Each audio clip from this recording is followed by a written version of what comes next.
I heard somebody say to me, Quincy, it makes no sense that Joe Flacco can't do these things when Aaron Rodgers is doing these things. And it made me question how many people are watching Joe Flacco right now. And the only thing they have to go off of is that Super Bowl run, his highlight tape, and what people be saying about Joe Flacco. Because I grew up watching Joe Flacco play quarterback, and the thought of why can Aaron Rodgers do something that Joe Flacco can't has never been perplexing to me. And the answer to that question, I think, is obvious.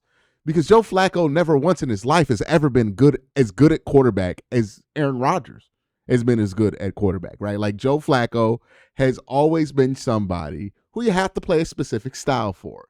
He was a franchise quarterback, but he's not a game-changing quarterback.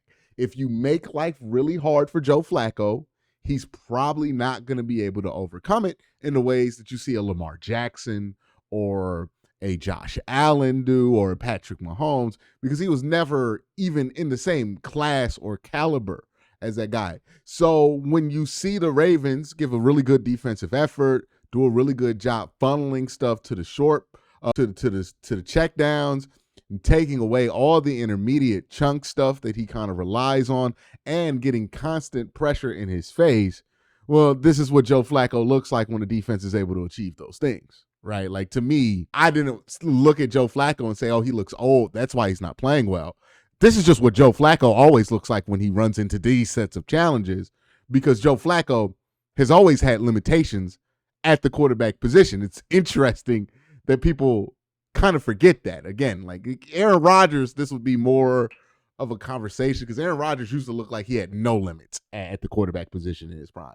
Joe Flacco has always felt like he has had limits in his prime, right? He had the one playoff run where he played out of his mind. But other than that, he's always had limitations at the position and a hard time replicating the excellence that he did, that he demonstrated when he won that Super Bowl. Right? It's always been a narrative about Joe. Somewhere along the line, that narrative kind of changed, and people kind of talk about him in a way that is still very strange to me because it's not how people regarded Joe Flacco at the time. So maybe I have a different perspective on this because, again, I'm fully aware of what Joe Flacco was and wasn't in his prime. Right? When I was a kid watching the Browns, you feared Big Ben.